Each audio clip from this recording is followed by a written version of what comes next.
Hello, नमस्कार, आदाब, सत श्री अकाल, गुड मॉर्निंग दोस्तों। जीएस वाले भैया आपका हार्दिक स्वागत एवं अभिनंदन करते हैं। तो दोस्तों हम लोग पॉलिटी का सेक्शन पढ़ रहे थे जिसमें हम लोग केंद्रीय मंत्रिपरिषद तक बहुत अच्छे तरीके से थ्योरीज, एमसीक्यूज, वन लाइनर और उसी में प्रीवियस ईयर क्वेश्चंस बहुत अच्छे तरीके से और एक्सपेक्टेड क्वेश्चंस भी बहुत अच्छे तरीके से सॉल्व कर लिए हैं। तो दोस्तों वो सारे सेशंस बहुत इंपॉर्टेंट हैं क्योंकि उसमें मल्टीपल टाइम्स रिवीजन भी हुआ है। थ्योरी में भी कैसे मल्टीपल टाइम्स रिवीजन करते हैं, एमसीक्यूज के साथ, वन लाइनर के साथ बहुत अच्छे तरीके से हम लोगों ने सबको रिवाइज किया है।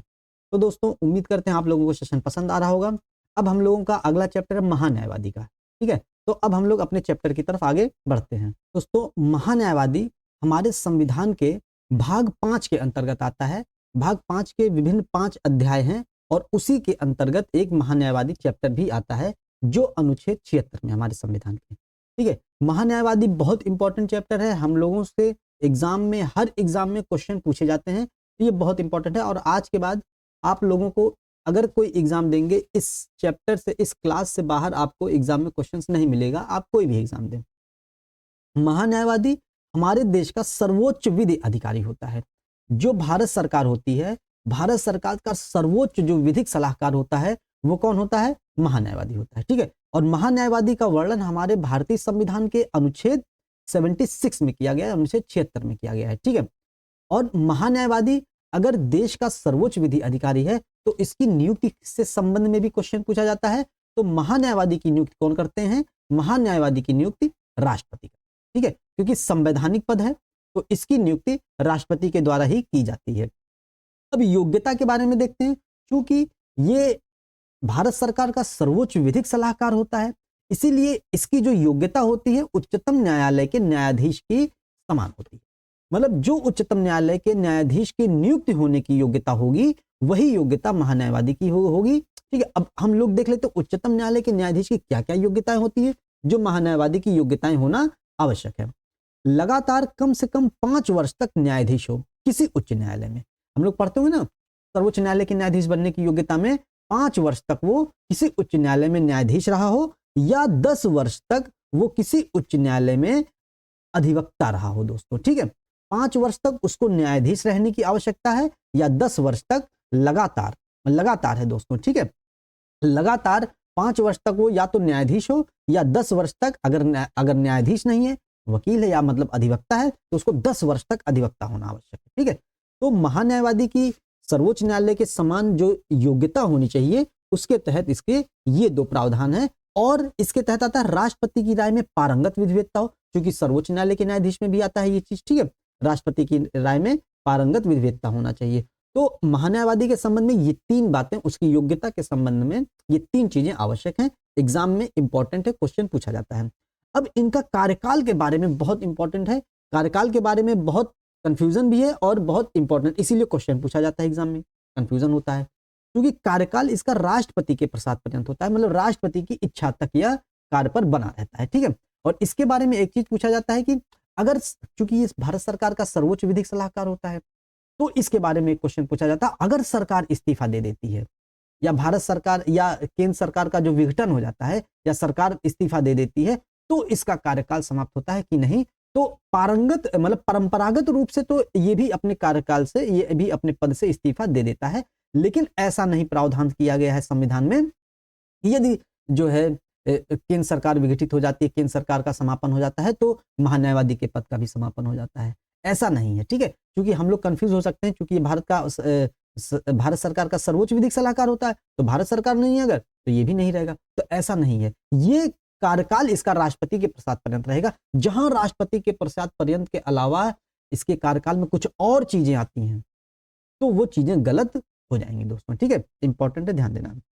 इसके वेतन में ऐसा पारिश्रमिक प्राप्त करेगा जो राष्ट्रपति निर्धारित करे। ठीक है, मतलब इसको जो वेतन क्या मिलता है, अब हम लोग देखते हैं कि इसके वेतन से संबंध में भी क्वेश्चन पूछा जाता है कि इसका वेतन संसद निर्धारित करती है। ठीक है, इसका वेतन संसद निर्धारित करती है, तो ये गलत हो जाएगा। ठीक है, इसका वेतन कौन निर्धारित करता है? इसका वेतन या इसका पारिश्रमिक राष्ट्रपति निर्धारित करते हैं। ठीक है, बहुत इंपॉर्टेंट, जहां राष्ट्रपति के अलावा कुछ और आया गलत हो जाएगा वो। ठीक है, अब इनका कार्य देख लेते हैं। कार्य भारत सरकार का सर्वोच्च विधिक सलाहकार होता है, अभी कई बार हम लोग देख चुके हैं इसको। ठीक है, अनुच्छेद 76 में। ठीक, भारत सरकार का सर्वोच्च विधिक सलाहकार और ये भारत सरकार का सर्वोच्च विधि अधिकारी भी होता है। ठीक है, और न्यायालय में भारत सरकार का पक्ष रखता है, मतलब भारतीय राज्य क्षेत्र के सभी न्यायालय, कोई भी न्यायालय हो पूरे भारत क्षेत्र में, जितना भी भारतीय राज्य क्षेत्र है, उसके किसी भी न्यायालय में ये भारत सरकार का पक्ष रखता है और सुनवाई का अधिकार होता है उसमें, वहां पर वह सुनवाई के लिए जाता है। ठीक है। और बहुत इंपॉर्टेंट पूछा जाता है महान्यायवादी से संबंध में अनुच्छेद 88।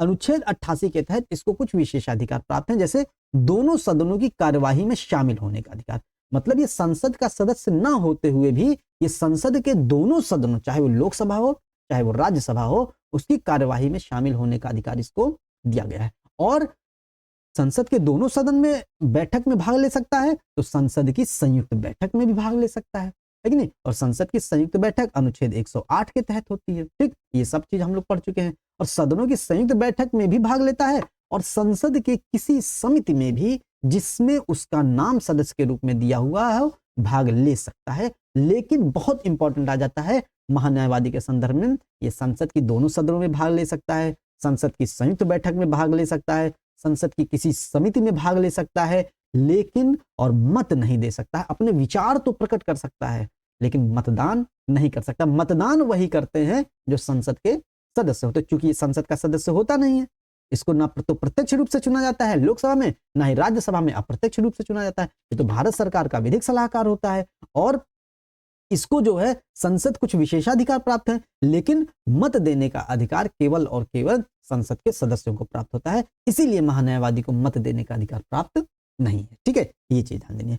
अन्य कर्तव्यों का पालन करना जो राष्ट्रपति समय समय पर निर्धारित करे, ये सब चीजें तो हैं इसके कार्य में, लेकिन एक अन्य कार्य भी है अगर राष्ट्रपति कोई कार्य इसको सौंप देते हैं दोस्तों। ठीक है, और ये सब चीजें बहुत इंपॉर्टेंट है। क्वेश्चन इससे पूछा जाता है, महान्यायवादी सरकार का पूर्णकालिक वकील नहीं है। दोस्तों यहां पर ऊपर ध्यान देना है, महान्यायवादी सरकार का विधि अधिकारी तो होता है, सरकार का सर्वोच्च विधिक सलाहकार तो होता है, लेकिन सरकार का पूर्णकालिक वकील नहीं होता है। ये ध्यान देना है, यहीं से क्वेश्चन पुटअप होता है। अच्छा, अब ये सरकार का पूर्णकालिक वकील नहीं है तो वह सरकार कर्मी की श्रेणी में नहीं आता, मतलब सरकारी, इसको नहीं कह सकते हम सरकारी कर्मचारी है ये, हालांकि सरकार का सर्वोच्च विधि अधिकारी है लेकिन हम इसको सरकारी कर्मचारी नहीं कह सकते हैं। ठीक है, इसलिए जब वो ना तो वो पूर्णकालिक वकील है ना ही वो सरकारी कर्मी है, इसीलिए उसे निजी विधिक कार्यवाही से रोका भी नहीं जा सकता, मतलब वो अपनी निजी कोई विधिक कार्यवाही है तो वो कर सकता है। ठीक है, ऐसा व्यक्ति जो सर्वोच्च न्यायालय के न्यायाधीश बनने की योग्यता रखता हो, यदि उसको महान्यायवादी के पद पर बैठाया जाता है तो वो अपनी निजी विधिक कार्यवाही कर सकता है, क्योंकि वो सरकारी कर्मचारी की श्रेणी में नहीं आता है और ना ही वो सरकार का पूर्णकालिक वकील होता। क्वेश्चन मिलता है, क्वेश्चन पूछा जाता है।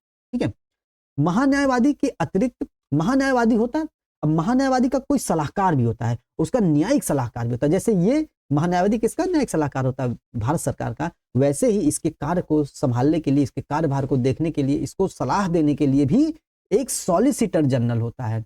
महान्यायवादी को अटॉर्नी जनरल कहते हैं और इसकी सहायता के लिए सॉलिसिटर जनरल होता है, जबकि बल्कि सॉलिसिटर जनरल का संविधान में कोई उपबंध नहीं है। ऐसा नहीं है कि संविधान में इसका उपबंध हो अनुच्छेद 76 के क्लॉज के ही तहत, ऐसा नहीं है।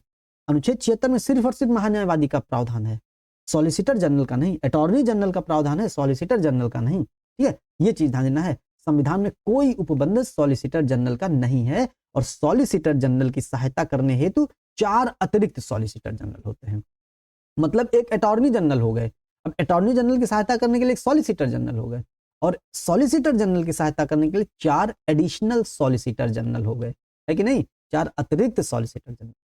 तो दोस्तों बस इतना सा ही है महान्यायवादी के बारे में।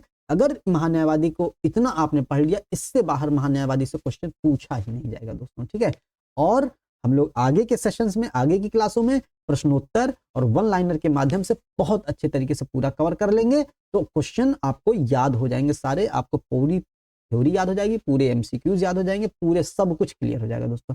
हम लोग पढ़ते ही इसी तरीके से हैं कि जिसमें मल्टीपल टाइम्स रिवीजन हो जाए दोस्तों, क्योंकि हम लोग देखते हैं, हम लोग 4-4, 5-5 साल तैयारी करते रहते हैं, लेकिन एक चैप्टर हमको ढंग से नहीं याद होता और यही कारण है सिलेक्शन ना होने का। दोस्तों बहुत इंपॉर्टेंट है रिवीजन करना, सिलेक्शन के लिए मस्ट है रिवीजन करना। अगर रिवीजन नहीं करेंगे तो चीजें पढ़ते जाएंगे, भूलते जाएंगे हम लोग। ठीक है, तो दोस्तों उम्मीद करते हैं सेशन आपको पसंद आया होगा। सेशन को लाइक कीजिएगा, शेयर कीजिएगा, सब्सक्राइब कीजिएगा। मिलते हैं अगले सेशन में। जय हिंद, जय भारत।